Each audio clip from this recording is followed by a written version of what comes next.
What's going on, guys? Just gonna let some people trickle in here. Thanks for coming. Make sure I get this tweet out. What's going on, guys? Just gonna let some people trickle in here.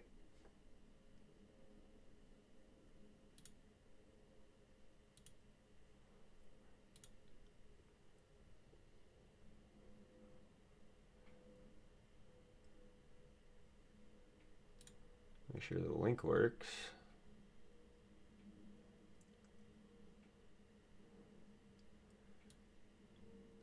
All right, we are live. Let's set up the chat. Hope everyone's having a good morning so far.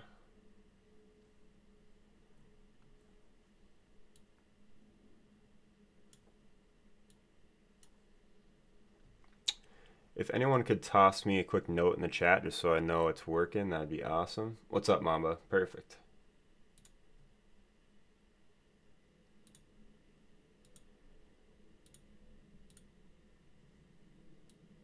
Give it a couple more seconds here and we'll start talking about week 5.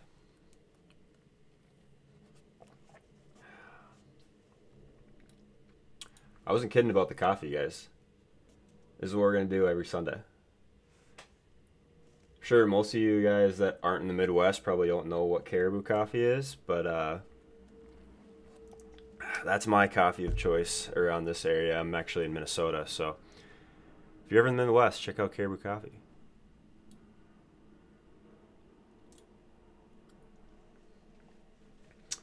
Yeah, so I'm going to go through kind of my overall thoughts on the slate, maybe go game by game, position by position, talk some player props, and then as a couple of you guys have already, be sure and throw some questions over in the chat. I'll make sure and answer those kind of as we go.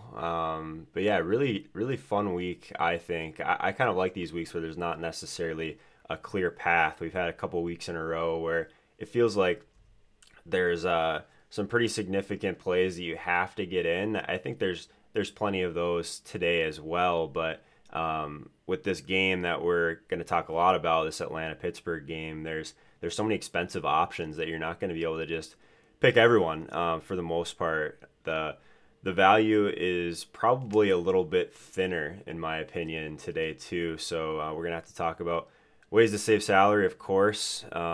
Things are a little tight on DraftKings this week, and these are the kind of weeks I think that guys that are paying attention, doing the right things, I think we have the biggest edge. So I'm excited for it. Obviously, if you guys haven't already, be sure and check out Fantasy Labs and the Action Network. Ton of premium content and tools over there. Both links in the description below. No affiliates or anything like that, guys. Just truly think we have some of the best tools out there. So that's what I'm using every Sunday morning, as you can see here. We have our NFL news feed. So I have these pushed right to my phone in the mornings. Just really nice to keep up on news. And then a ton of tools as well. Won't be able to show you guys any of the premium stuff, but definitely check out that. Something that I'm using every morning, as well as our Action Network app, which is just phenomenal. If you like to speculate on sports and you don't want to have like 100 different apps on your phone, definitely check that out. But yeah, so this slate's really interesting, guys. At quarterback, it is a little bit more wide open ownership-wise per usual. Don't normally pay attention to ownership a whole lot at quarterback, but Big Ben in this game, he is 6,900. One of the things that I've talked about a little bit this week, but I think is important, is paying up for quarterback on DraftKings used to be getting all the way up to like 8K. And now some of the most expensive options are around 7K. We have Mahomes at 7K last week or the week before, I believe. And then now we have Ben Roethlisberger in this spot against Atlanta at 6,900 with a 58 live implied total, just massive. We've seen some movement even in favor of this game going over throughout the entire week.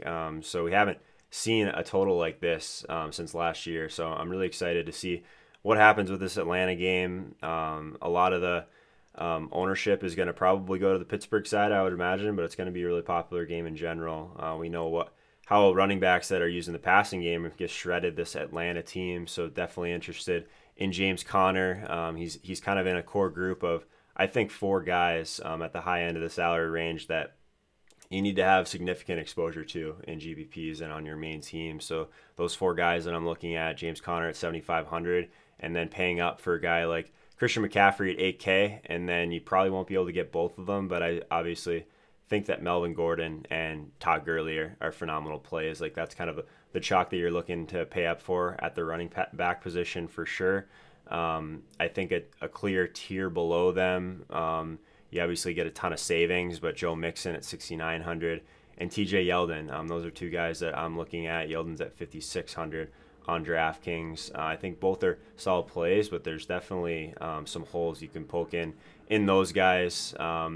I think you can make an argument for Aaron Jones at 4,300 just because of the savings, but I'm a little nervous about his usage. Want to see, as a player, I think he's a really talented guy, but I just want to see kind of more consistent usage in the passing game, but I do think that there's a chance. We'll talk about some of the injuries in Green Bay. I think there's a chance that maybe they go with a little bit more run-heavy approach, but it just worries me that he saw only 11 carries and 1 target last week. I probably won't get there personally, but I do see the argument for Aaron Jones, especially with the savings.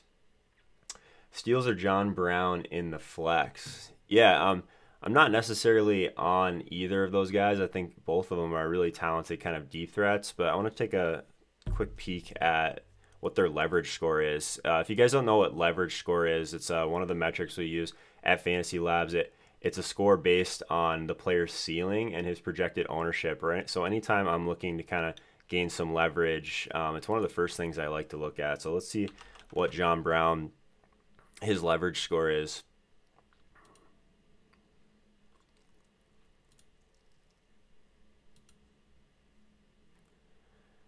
85% leverage score. So yeah, he's only projected. He's projected to be pretty low owned. Guy that's got decent ceiling. Really like this Baltimore Cleveland game in general for kind of a lower owned game to attack. One of the things that I pay a lot of attention to is pace, obviously, and projected plays. And this Cleveland Baltimore game ranks really high in both of those. It's one of the highest paced games of the entire week. It's just looking at some of the Football Outsider stuff. Baltimore's second in overall neutral pace, and then Cleveland's been pretty fast as well. So I think there's going to be a lot of plays in this game, and there's a lot of kind of cheap options. So if I had to go between John Brown and Stills, I think it's John Brown for me, especially because of the leverage you get there. With all the injuries on Green Bay, would you play Ty Montgomery? Yeah, I mentioned Aaron Jones. I think I prefer, based on salary, ownership, all those different things, his usage in the passing game. I really like Ty Mont. I liked Ty Mont even last week when we were trying to figure out what to do with Geronimo Allison. When it ended up going the Allison route, when trying to get those targets that we lost from Cobb in the slot. But yeah, now that we are most likely not going to have Allison, as you can see on the news feed, didn't practice on Saturday, not expected to play. It's probably going to be Mark Valco's Scantling. I always say his name wrong. I'm just going to call him MVS for the purpose of this show. So MVS, probably the guy that takes over those targets in the slot at 3,300. He's going to be extremely popular. Way to save salary. But I think that you can go and do Ty Mont in that kind of same range as well and get a lot more leverage. Ryan Hodge, where's the zip up? Man, you didn't come to the DK thing in week 1. Not sure how you didn't get the invite for that. And yeah, guys that are kind of just trickling in, Hodge will be streaming at 11:30 Eastern time. Be sure and check out his Twitch, and then Manny is going to go on around 10 right after I get done. So both those guys, the links for their Twitch is in my description. So check those guys out as well.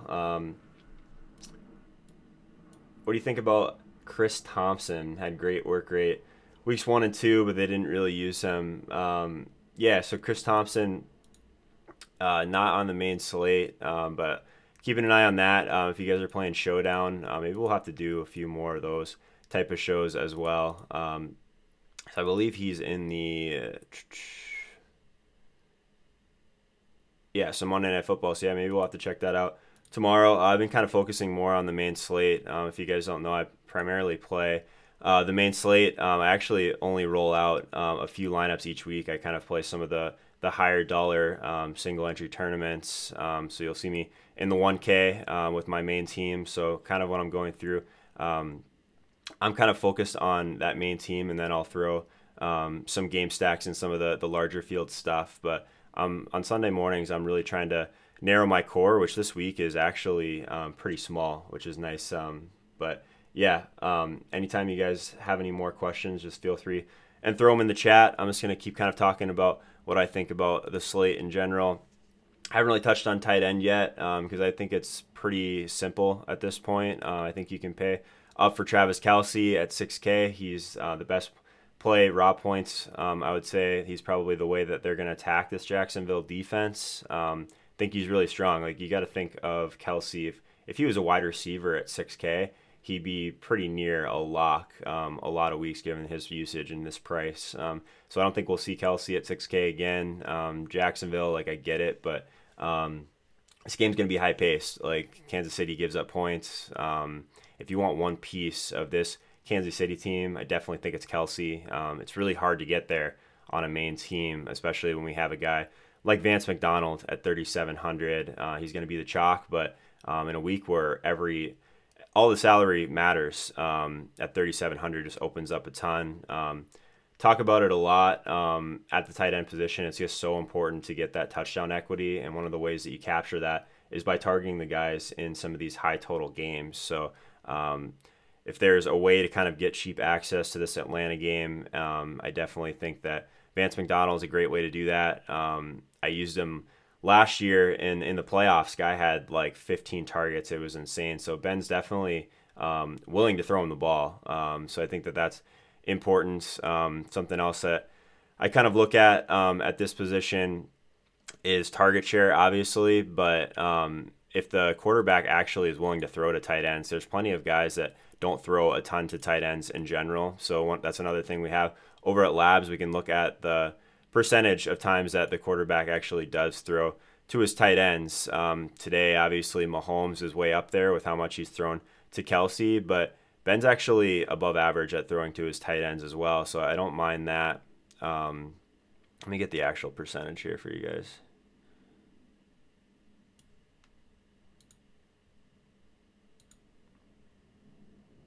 Yeah, so Mahomes, 27.7% of his passes have gone to a tight end. Obviously, smaller sample there. Another guy that throws to his tight end a lot, Carson Wentz. So if you want to pay all the way up for Ertz, he's going to be a guy that has a role. Probably going to be lowest owned of that group for sure. So I'm pretty interested in that. Tight end's pretty simple. I probably won't spend a lot of time on tight end. I think that if you really want to pay down, it's probably going to be McDonald, and if you want to pay up, it's probably going to be Kelce. I'm not really interested in going kind of in the middle range. I've heard a lot of people talk about Jimmy Graham at 4,700. I don't know. I kind of think that guy, I just don't play these guys that are so touchdown dependent. He just doesn't move very well out there. Like, you see him when he catches the ball, he's just so slow. I'm not really trying to just grab a touchdown for a guy that I'm spending 4,700 on. If I'm playing in that range, probably going to Jared Cook at 4,800. He's been used a lot, so I guess I haven't talked enough about this Oakland game. Really like the Oakland game. It's going to be pretty high paced. In general, we've seen this offense do pretty well lately. I really like the Chargers side of it too. So I think that this is the game everyone's going to kind of gravitate towards. Falcons and Steelers. Really like the idea of kind of jamming in a decent amount of options on this Raiders game. It's a little bit less clear for sure. I think Melvin Gordon's the clear play from this game. I get like the Austin Eckler side of things. If you really need kind of like a salary saving option on some tournament teams, definitely think you can go with Eckler just because of his usage in the passing game. Could obviously go off for kind of like a long run. Mike Williams, a lot of people played him last week, kind of in that Allison cheaper wide receiver Boyd range that we had last week. Mike Williams was kind of popular, had kind of a dud. I kind of like him again, especially if we get a little bit more leverage from him. I'm probably not going to land on Keenan Allen, guy with upside, but I just think I like some guys at the higher end like Juju a little bit more than Keenan today. Even Julio Jones. It's crazy that guy hasn't scored a touchdown yet, but with everyone kind of paying up in all these different directions, it could easily be Julio week, but we'll see. That normally doesn't work out too well for me. Any Ian Thomas love? Love Cam in general. If I'm playing Cam, it's probably going to be Christian McCaffrey because I like him so much. Ian Thomas at 2,800, you do get a ton of savings. Talking about leverage score, 78% leverage score there. Really talented guy. We were playing him in the preseason a lot. I don't know how many of you guys play preseason NFL, but one of the biggest edges of the year. I miss it a lot. But Ian Thomas was the guy we were firing in some lineups. So at 2,800, yeah, you get almost 1K savings off of McDonald's in a game that I do kind of like, especially if you pair him with Cam and McCaffrey. I think he's more of a game stacks play for me in tournaments, but I do like him a lot. Mamba, yeah, the Oakland offense, really like it. The tough part for me is figuring out where kind of the target share is going to go. Like I get the Jordy argument, ended up pivoting to Jordy on some teams last week as kind of a lower owned leverage guy. But yeah, I think that this game could kind of pop off. Another running back that hasn't really been talked about, Marshawn Lynch. If we're considering guys like Joe Mixon who are going to get similar kind of touches, I think that you have to consider Lynch. I think he's a decent amount cheaper at like 5,500 or so. He's probably not going to be a core play for me, but if you want a piece of this Raiders game, I definitely think he's in play.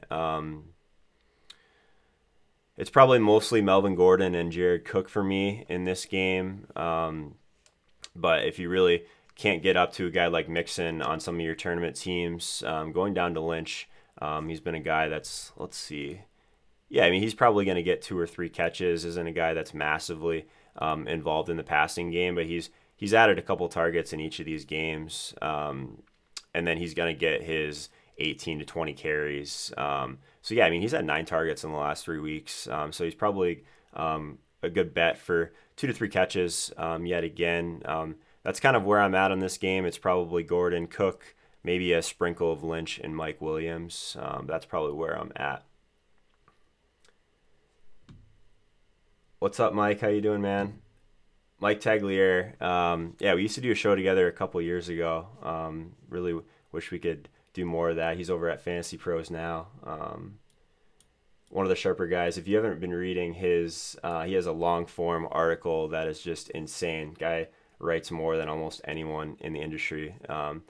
So yeah, go ahead and check that out over in Fantasy Pros for sure. Thomas, 4K minimum on FanDuel. Yeah, super cheap. I don't think he's like really a primary option for me, but again, in game stacks, I think he makes some sense. Just talented guy. Jones Jr. and Rams D, or Boyd and the Ravens D for DK. Yeah, really like Marvin Jones. I think he's super underpriced. I mentioned Stafford as probably my favorite quarterback to pay down for. It's kind of in between him, Carr, and Bortles for me. But if I'm playing Stafford, definitely like the idea of playing Marvin Jones. He's one of those guys that stood out to me on the slate right away when kind of salaries came out at 4,700. Keep an eye on kind of his status. He's been dealing with an injury, but he is probable, so not too worried about that. If you really want a piece of this game, I think he's going to be the most popular guy, but at 4,700, given his target share numbers, and that's kind of how you beat this defense as well. Like the idea of Marvin Jones, especially at that price. I'm not really on the Rams D so much, so maybe you can move a few other things around. I think Boyd and Ravens D, if I had to choose between that 2v2 Mamba. Hey, what's up, Pete? Yeah, guys, just trickling in. Be sure and check out Fantasy Labs. Obviously, it kind of goes without saying. Not able to show you guys any of the premium tools here, but we have so much stuff that I'm looking at on Sunday mornings. One of the things in particular that I think is one of our best attributes is our props tool. So I'm looking at props a lot on Sunday mornings, not necessarily from a projection standpoint, but I'm really looking for outliers, right? So like people are trying to figure out how a lot of the sharp players got on Zeke last week. And one of the ways that they did that was probably by looking at props. So say Zeke's prop was at like 80 yards rushing, 70 yards rushing, 75 yards rushing, his price is going to stay relatively the same, right? But last week his prop shoots up to 94 rushing yards. Like that's something that I'm taking a peek at. One thing about Vegas is they may not have a huge incentive to make these props extremely sharp just because you can't get a lot of money down on them. But at the same time, they have a lot more information as far as where all the sharp money is coming in. So like anytime we see kind of an outlier prop, I'm really kind of interested in that. It's not how I'm making all my decisions, but I think it's kind of an important data point that people don't always look at. So yeah, check out the props tool over at Fantasy Labs. Definitely something I'm keeping a very close eye on Sunday mornings. Mentioned our news feed. I'm getting those pushed to my phone in the mornings as well. Those guys do a fantastic job. But another tab that I have open pretty much the whole morning is the props tool. So I probably won't talk a ton of specifics as far as, but check out the props tool over at Labs. If I had to kind of pump the tires of one thing this morning, that's what I'm keeping an eye on. MVS feels thin. He opens up so much, though. Yeah, so that's kind of the problem. We've had all these like kind of home run plays in like the low 4K range for a couple of weeks now. MVS opens up a ton. I do have some concerns, namely that Aaron Rodgers, he'll lock into guys, but he locks into guys that he trusts. I'm still kind of working through in my head if he's gonna trust Scantling enough to give him the targets. Like obviously he doesn't need a ton to get us there. But at the ownership that he's going to be at today, wouldn't be surprised if I make it there, obviously, just because pricing's so tight, especially on my main team. But I'm kind of working through. I wish that Ty Montgomery had wide receiver eligibility, to be completely honest. That's one of my biggest question marks with the MVS play is what if it just ends up being Ty Montgomery on a lot of those shorter routes. And then obviously you're still getting a few rush attempts, obviously, from him too, and he's really not that much more expensive. So that's one thing I'm going to work through today is the MVS play. But yeah, I'm kind of on it right now, unfortunately. Have you broken down the Pitt Atlanta game at all, late join? Hey, thanks for being here, Jessica. 55 people watching, just in general. It's awesome. This is going to be a fun thing to do in the mornings. Was doing the show later in the day and then kind of realized that Manny and Hodge had their show going on, so really no point in kind of cannibalizing the same viewers, I guess. So definitely check out Manny. He's going on at 10, Ryan at 11:30. Both of those guys are over on Twitch, so their links are in the description below, so check out that. But yeah, as far as the Atlanta and Pittsburgh game, I think it's going to be a fantastic game to get pieces of. It's just really hard to stack efficiently with the way the salaries are. So Antonio Brown, I think he's a phenomenal play. It is kind of hard to get there with the salaries, but I feel like a lot of people are going to be thinking that. So Juju is one way that people are probably going to go at 7,500, probably underpriced realistically due to his target share has been just absolutely insane. But in tournaments, if you want to have some teams where you maybe don't get in Melvin Gordon, don't get in Todd Gurley, and you want to try and get up to AB and Juju, I think that's really sharp. I mentioned that interested in McDonald's, kind of at the lower end of the salary range in that game, high total for a tight end that's seen a decent amount of usage at 3,700. Again, I think he's a lot stronger than the MVS play. If you only needed to get down to one of those plays in the 3K range, Vance McDonald's probably my guy. KG Dobby, yeah, thanks for being here, man. Appreciate it. Of course, Justin. Yeah, throw any questions you guys have, throw them in the chat. Keep kind of going through the slate here. I wasn't kidding about the coffee, by the way.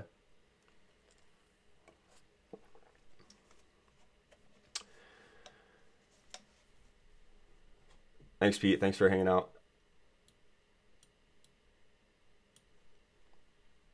Question from Mike Tagliere.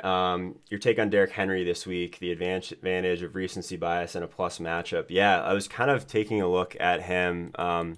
Henry kind of scares me just because of his usage in the passing game, but like you said, the matchup is really strong.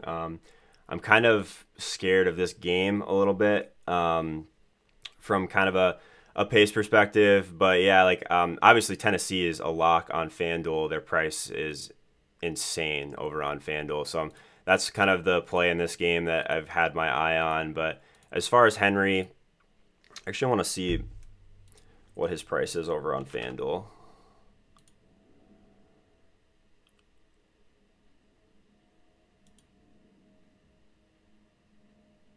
Yeah, 5,800. I think he makes some sense. Another guy, like I've mentioned it a couple times, his leverage score extremely high. So based on his ceiling and his ownership, definitely think he's kind of a nice pivot off of maybe like the Mixon range. Mentioned how I'm not really in love with the Mixon play. So if you're kind of in that same boat, I think that Henry makes some sense. So on FanDuel specifically, that kind of range. Yeah, he's extremely cheap on FanDuel, on a touchdown kind of heavy site. Definitely think if Henry falls in for one, he makes some sense. I'm more from at least a talent perspective on the Dion Lewis train at a similar price, and he's a guy that I would definitely consider more for the passing game usage on DraftKings. But if you're looking specifically on FanDuel and you need some savings, Henry on some tournament teams, don't mind that. All right. Thoughts on the 4K range, 5K wide receivers on DK. Let's check it out.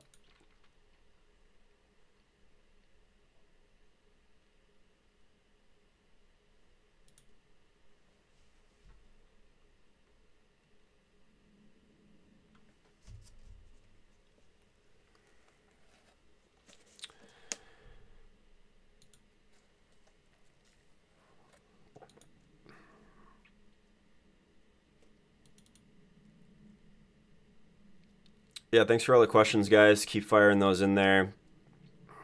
Probably got about another half an hour to kind of hang out with you guys, and I'm going to go build some teams. But I kind of actually like doing this a little bit earlier. It's a little less stressful. You come in here, hang out.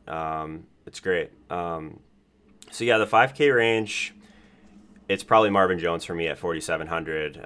Really like him. I think he's underpriced in this Detroit Green Bay game. If it ends up being kind of under-owned based on where a lot of the ownership's going to go towards these first top two games, really like the idea of Stafford, obviously. Like Stafford's the guy that I'm kind of looking at quarterback. He's like one of my top guys this morning. So pairing him with Marvin Jones at 4,700, something I'm certainly interested in. I like D.D. Westbrook a lot at 4,700 as well.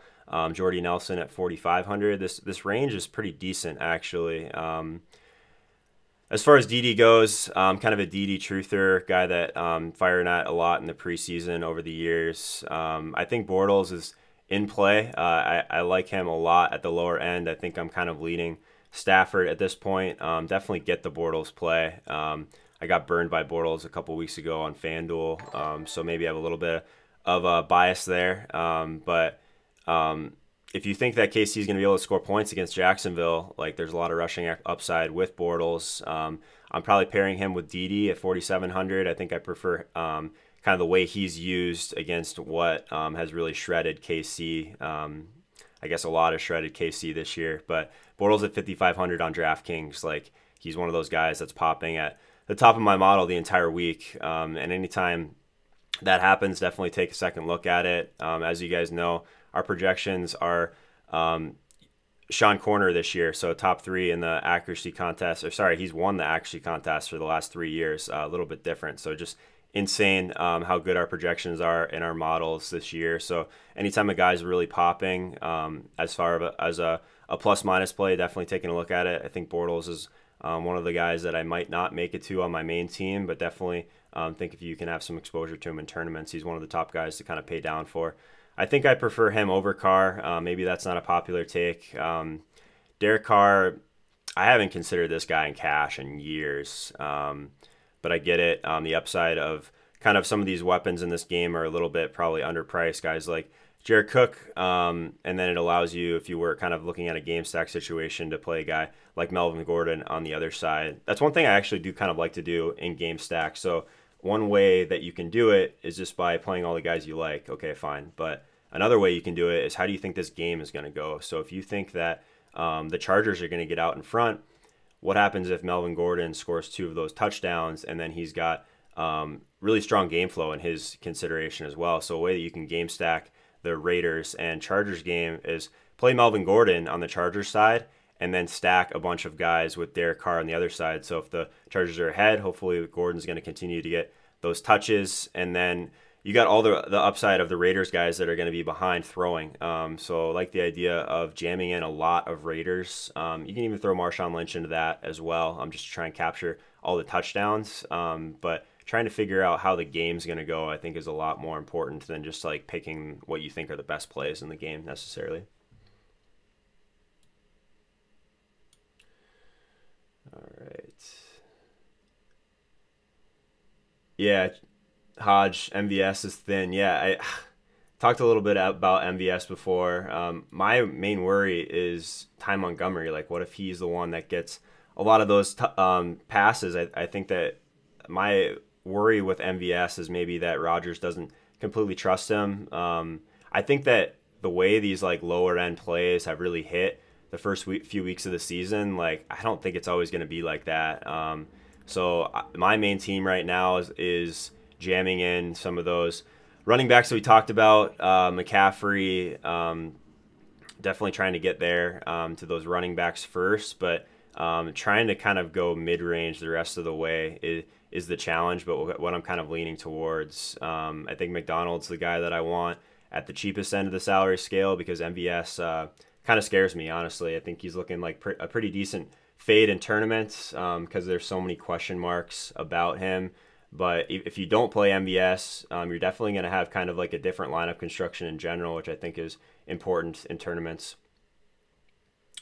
Heard about this weather in KC. Yeah, more or less trying to keep an eye on the wind. Anything over 15 miles per hour is kind of the cutoff for me as far as when I'm going to start getting off some guys. This game in general is a really hard game to get to if you're only rolling out a few teams just because of the Jacksonville defense, but it's just such a great spot for the Jacksonville offense against this KC defense that just hasn't been able to stop anyone. I haven't talked a ton about Yeldon, but KC 22nd at defending running backs in the passing game. Yeldon burned me as well as a lot of people earlier in the year. Think he's a really good play. There's always a chance that he's just not going to see all the touches. The last time I played Yeldon, it was just so tilting to see Grant get all of those touches. But Bortles to Yeldon, a really cheap way to get access to this game. I don't think that's a really bad starting point. So one of the things I talked about last week on this stream was how much I wanted to play Trubisky with his weapons, not necessarily because I like Trubisky at all. Just because when you start some of these teams with a really cheap stack, like you get so much more equity when that stack goes off and you get kind of 3x, 4x what their salary is going to be, but you get the correlation as well. So really like kind of some of these cheaper stacks, starting with that, it allows you to get to some of these other plays that you want in the game, in the Pittsburgh game and the Atlanta game.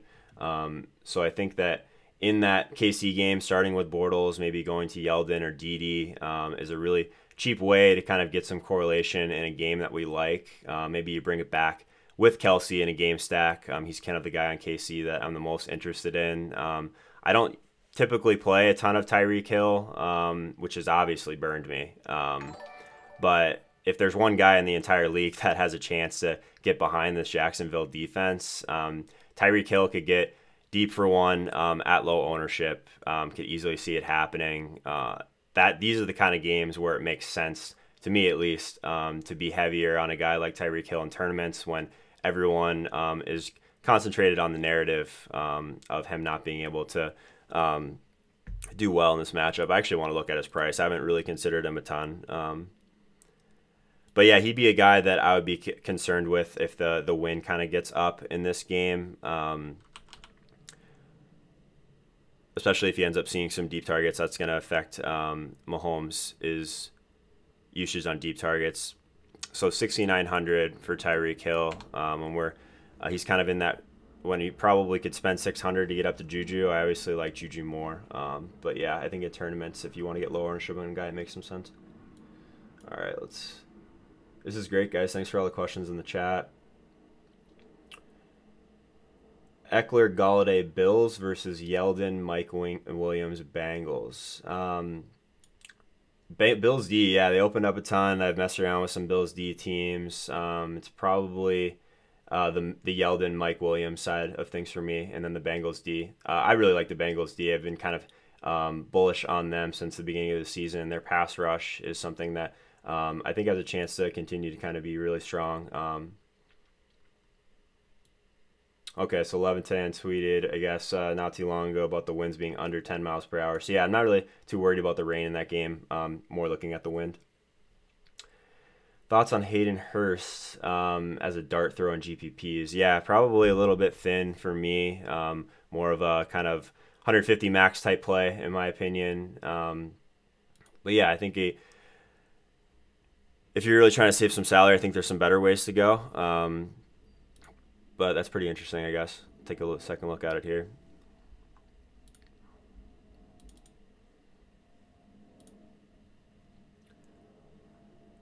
So I've mentioned leverage score a couple times. I think one of the best ways to kind of do it is on your swaps later on. So the games that we have that we can swap to, that's why I kind of like being heavy on this Raiders-Chargers game, because I think that game has a ton of upside at 4 p.m. And then Vikings at Philadelphia Eagles is another game that I think is interesting at the 4 p.m. game. So if I just want to kind of go through some of those plays that could be potential pivots. Say you're behind on some of your teams earlier in the day. Definitely think that Mike Williams is really strong if you want to try and get some lower ownership later in the. So maybe you have to pivot away from some other guys. You get to Mike Williams, say he's anywhere from 2 to 5% owned, depending on what kind of tournament you're playing. You get a lot of savings at 4,200 and a pretty high leverage score in this game. So I like to use that when choosing wide receivers. Haven't talked a lot about Thielen and Diggs. Anytime you get kind of such a condensed target share in Minnesota, definitely think this team should rebound from how they've played so far this year. A little bit worried about the offensive line. I like the Philly defense a lot. I think that one thing that kind of goes understated about defense is trying to target some of these games where we think there's going to be a lot of passing, clear passing funnel situation for the Vikings against Philadelphia. So anytime there's going to be pressure and Philly's going to bring some pressure against a bad offensive line, interested in the defense for sure. But at the same kind of token, who is Cousins trying to target when he's being pressured? It's Adam Thielen, and it's Adam Thielen literally every time. So it's 7,700. Probably in a vacuum prefer him to Juju, like the game situation a little bit better. Obviously for the Steelers, it's always a tough spot for anyone to go into Philly and play extremely well, but the pressure that Philly's going to bring for this offensive line probably plays into Thielen getting even a few more targets. So I think he's accurately priced at 7,700. So I'm into that. These Philly wide receivers on the other side of that game are going to be extremely higher owned. So if you're in trouble after the morning games, pivoting to some Nelson Aguilar, I think makes a decent amount of sense. He's a reasonably priced guy at 5,300. Let's see here. Jordy Nelson at 4,500. His leverage score is pretty decent, but another guy that should be lower owned than some of the earlier slate players. And then Todd Gurley, his salary is so high that I think a lot of people are just going to be content playing Melvin Gordon, being content playing McCaffrey. I might be one of those people, honestly, but getting all the way up to Gurley on this slate where we don't have a ton of salary makes a lot of sense to me. It's something that if you get in trouble, maybe you end up taking some of these cheaper guys in the Raiders game to kind of alter your lineup a little bit, make it a little bit more unique, and maybe you try and find your way up to Gurley over Melvin Gordon, who I think will be a lot higher owned.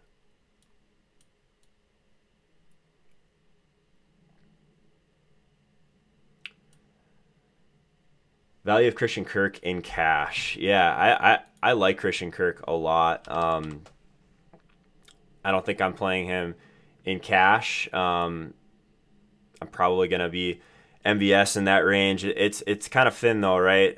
So 3,700 for Christian Kirk, same price range. I'm a little bit worried about this Arizona defense still until they show a few more signs of life. I do like, let's see. So I mean, Rosen and Kirk were guys who were playing together in the preseason.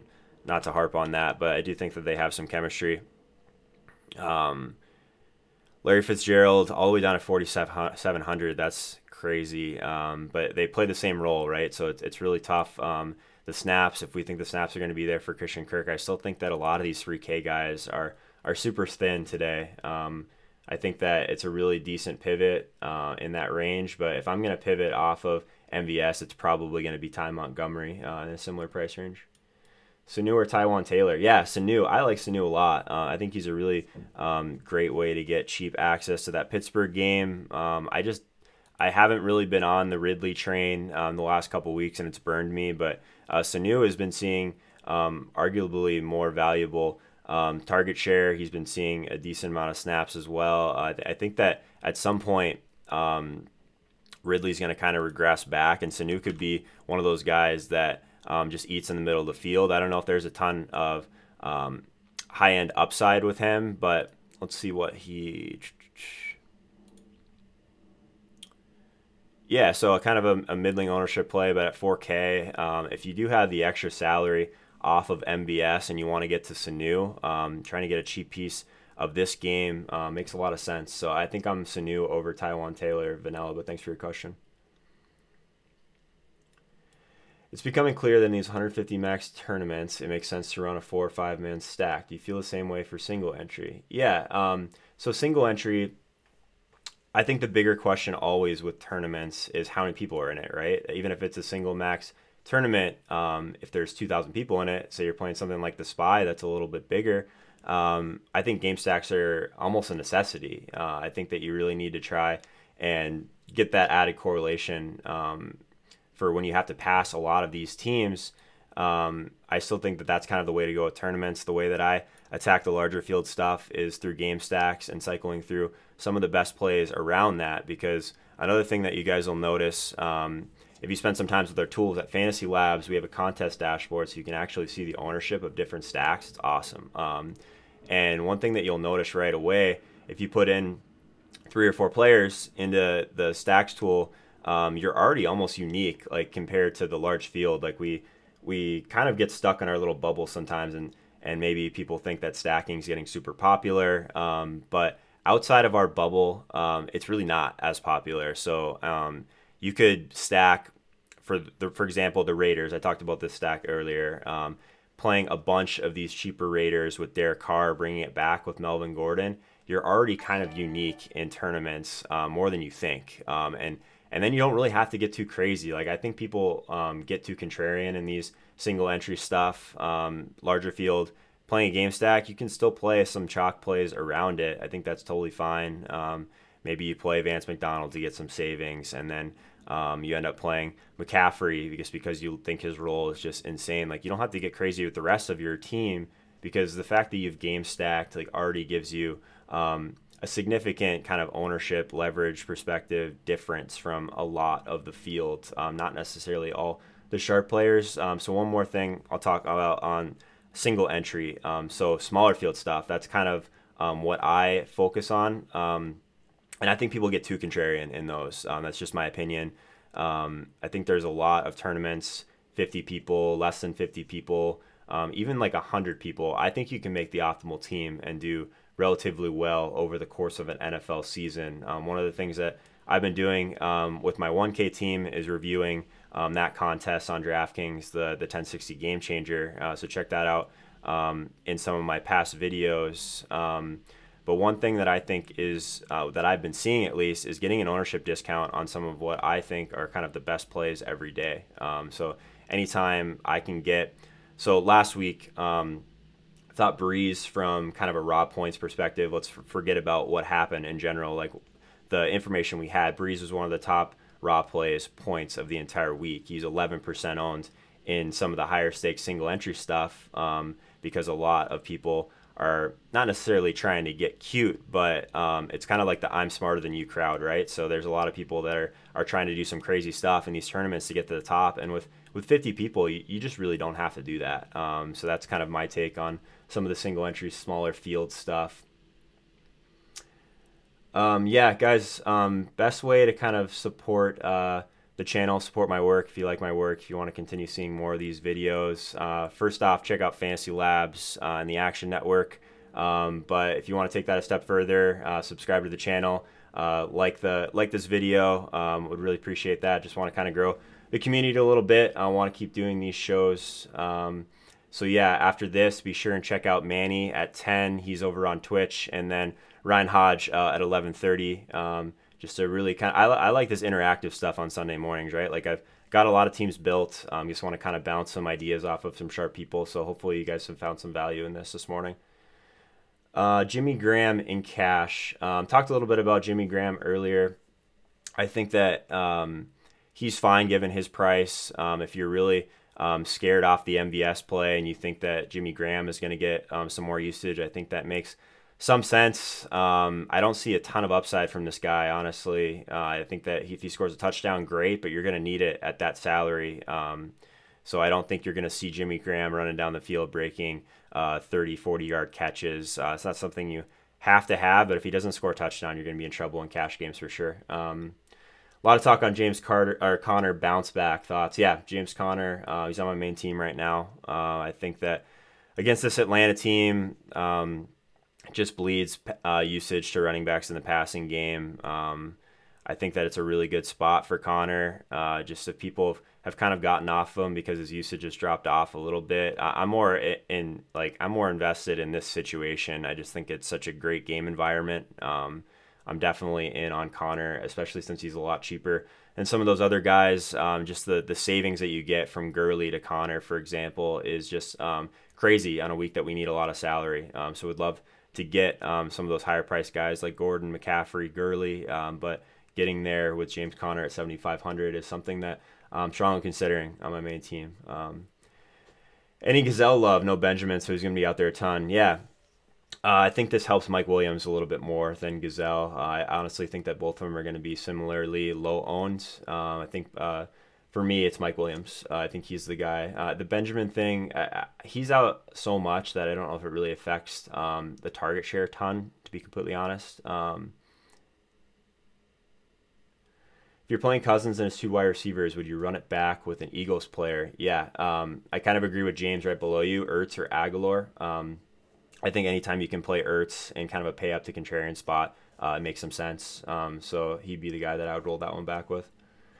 Rodgers or Carr? Yeah, two very different price points, right? I do like Carr because I think I like some of his weapons at kind of a point per dollar perspective a lot more. And I really like that game with the Chargers. So last week we talked about Trubisky, playing with him with Robinson and Gabriel, and starting your teams there with a really kind of cheaper stack that if it goes off, you're doing well with your correlation and kind of your salary with the rest of your team. I think that one of those plays today could be going with Carr to some of his cheaper options as well. So from all things considered, it's probably Carr over Rodgers for me, because if I'm paying all the way up for Rodgers, it's probably going to be for Ben in that price range. Considering Eckler and DK cash, am I crazy? He's not a cash game play for me, but I get it, right? Like, he's a guy that's shown a lot of explosiveness. His usage sets up really well for DraftKings, and his price is still really reasonable in a game that the game environment in general should set up for a ton of scoring. Who's most likely to be bad chalk? So the MVS play is the one I'm looking at right now. I don't know if he's necessarily bad chalk because of his price is the thing. He doesn't really need a ton to get us there. And like, after building some teams, I'm sure you guys have already built a decent amount of teams by now. You'll realize that to get pieces of this Atlanta and Steelers game, you're going to need some savings, and that's kind of a way to do it.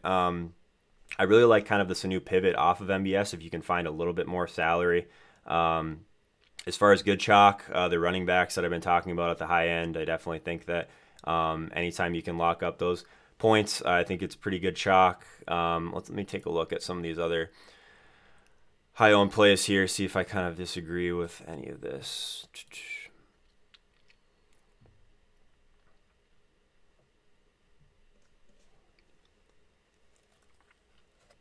Thanks for all the questions, guys. Appreciate that. Anyone just trickling in, do me a favor, subscribe to the channel, hit the like button, also the notification bell. So I'm going to be doing a lot more of these live shows, so you'll kind of be notified for that right away.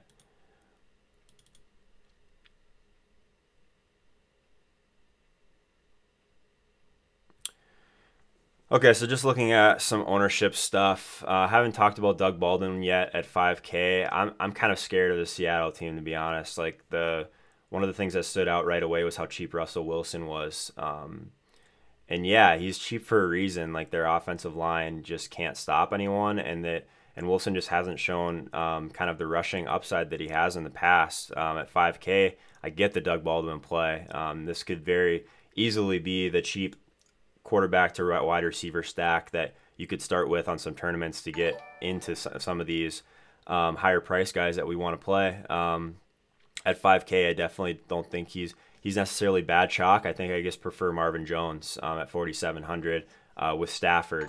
So I'm kind of on the Stafford to Marvin Jones over Wilson to Doug Baldwin, especially against this Rams team.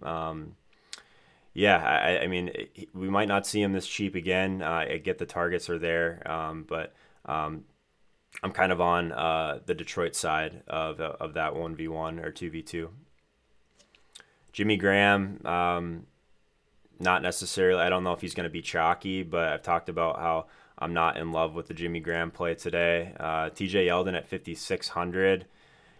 Yeah, I love the environment for TJ Yeldon. I don't know if I'll make it there on my main team, but I think he's a really strong tournament play just because of how he's used in the passing game. You can pair him with Bortles, and then maybe you have a full Jacksonville stack with something like Bortles. I think that's what I'll have my TJ Yeldon team on. Will be like a Bortles, Yeldon, DD, bring it back with Kelsey type play. Yeah, no problem, Jason. Thanks for the question, man. Favorite cheap DST options. Let's take a look.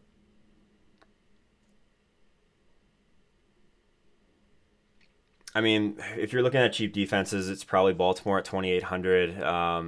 I've toyed around with some Buffalo teams at 2,300, but I think that's pretty thin, to be honest. I don't really like. So when I'm targeting defenses, I want passing attempts, I want pressure.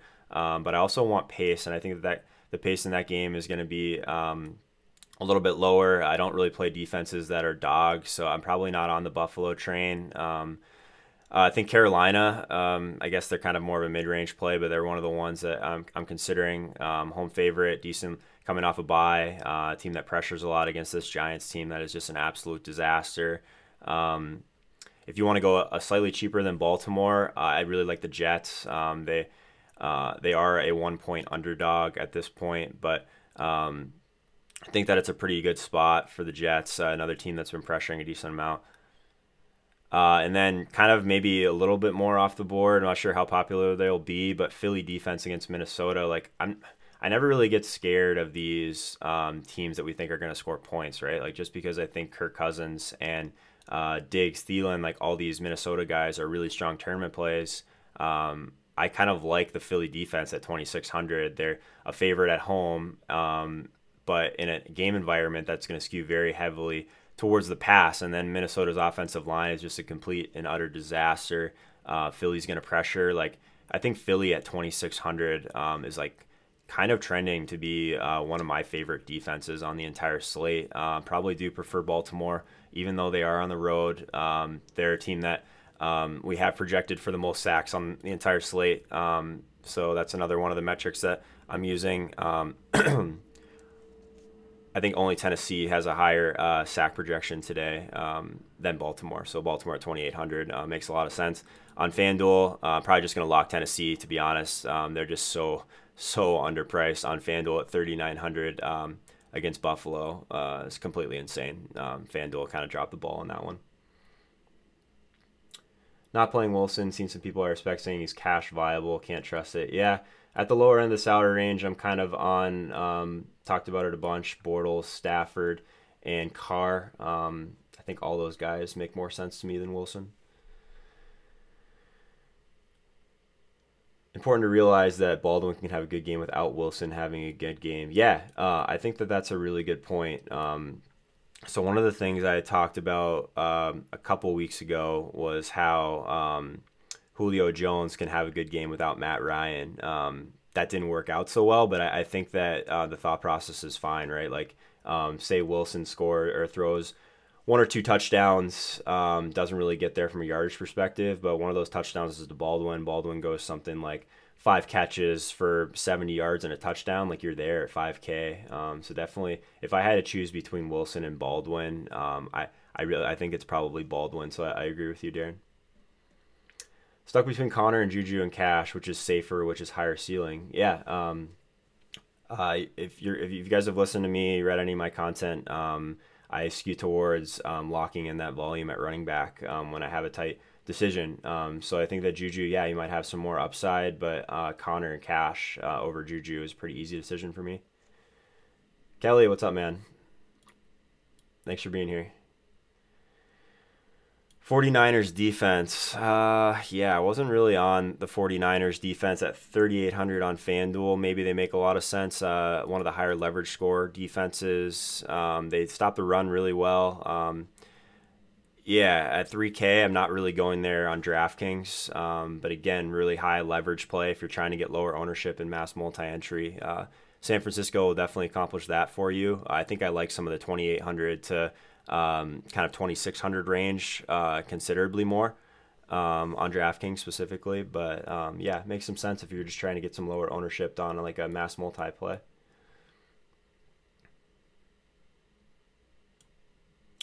Thoughts on Rams receivers today? Yeah, so I'm kind of a Cooper Kupp truther just because I love the way he's used, specifically the way he sets up for DraftKings. I love the Cooper Kupp play. He's kind of getting up there in price on a week that it's really hard to get up to this 6K range. Woods, Kupp, like, I love these guys. I think the Seattle defense is really going to struggle to stop them, but it's more of a salary thing for me, right? Like, I would prefer to either find the salary to get up to some of the guys I want in this Atlanta Steelers game, or I want to go down and then make sure I get the running back volume in my 2 running back slots and my flex slot. So I'm in lineup construction. I'm just having a really hard time getting there with Woods and Kupp. But let me see what I had in my notes for them.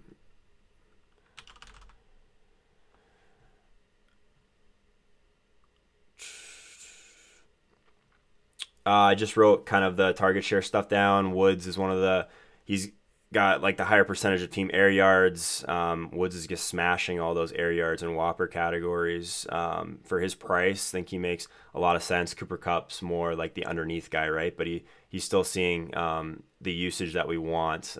So if you really want to get the time I want to be on these LA receivers is when everyone, like when we have a ton of salary and everyone's all in on Gurley, right?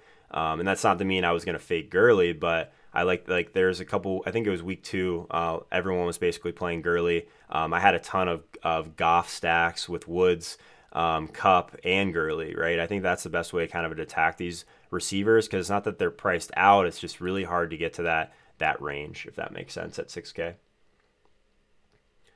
Thoughts on Falcons running backs? Seems like there's no hype on them. Yeah, I had some Coleman last week in tournaments. I think that now that Freeman's back, it's a little bit murkier situation. Their price points, yeah, that's going to be the way this Steelers-Falcons game buries me today. If Coleman scores a touchdown, if Freeman scores a touchdown. So if we're talking from a purely leverage perspective, you can get those guys at lower ownership in this game when everyone's kind of firing at the passing game. So if you're just kind of trying to kind of benefit from chaos, if this game doesn't really go the way a lot of people think it is, yeah, I think maybe taking some shots as like one-off plays around some of the other game stacks with some of the Falcons guys from an ownership kind of game 3 perspective makes some sense. Browns defense, yeah, I don't really play defenses that are that big of underdogs. Kind of like the Baltimore side of that game in general, but like where your head's at from kind of a situation of the game is going to be high paced. There's going to be a decent amount of passing in that. So if you really wanted to get crazy with a Browns defense play at 2,500. I still think that I prefer some of these other ones, right? Like I think that I prefer Baltimore on the other side of that game. I think I prefer Philly at 2,600. Probably prefer the Jets at 2,600 as well over the Browns D. Alex Smith or Carr, raw points. Carr for me. Yeah, it's really tough in lineup construction to get to Cup. I'm glad he's your guy. We'll be friends then. Cup's my guy too. I played Cups a ton last year for kind of the same reasons. Cincy and Mixon run more that hurt Boyd. Yeah. So I think Mixon's a really strong play. He's not going to be a core play for me most likely unless I really need some salary. But I don't always like to jump on these injured guys the first week back for two reasons. We're not 100% what the usage is going to be. And number two, they always go a little bit over owned because people want to use these guys again, right? So from that perspective, I think that trying to get away from the mix and play, maybe you move down to Yeldon, something like that. But yeah, I don't think it really hurts Boyd. I think Boyd's role is pretty locked in. Like we've seen that he's being used so many different ways in this offense. Dalton trusts him. I think a lot of people thought it was going to be John Ross coming into the year, and Boyd's just he's outplayed him.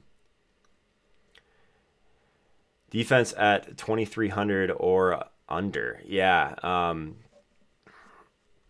Let's see. Kind of in that range. There's just really not a lot that low. Like I said, I mess around with some Buffalo teams, but I don't think I'll make it there. If you want to go pure punts and just target a game or a couple games that are going to be with a lot of passing, Atlanta, Oakland, like you get a turnover from one of those teams and a pick six at 2K, you're definitely in a good spot from a salary perspective. My issue is I don't think either of these teams pressure enough for me.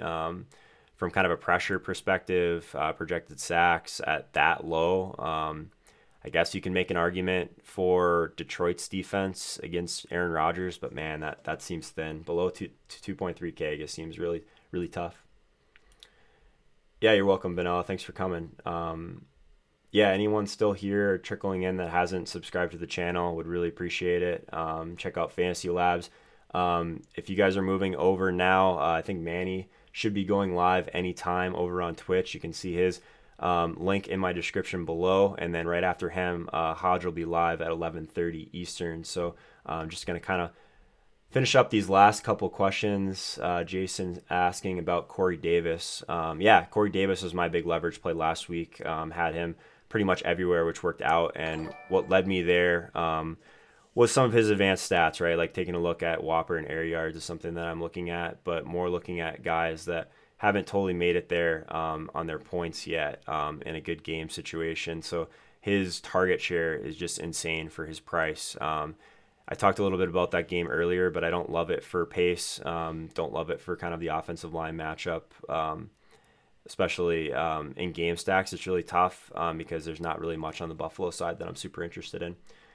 Time on smash spot. Yeah, if that happens, a lot of people are going to be in trouble today because I assume that MVS is going to be super popular. I do like the time on pivot though, so like where your head's at. The problem with time on is that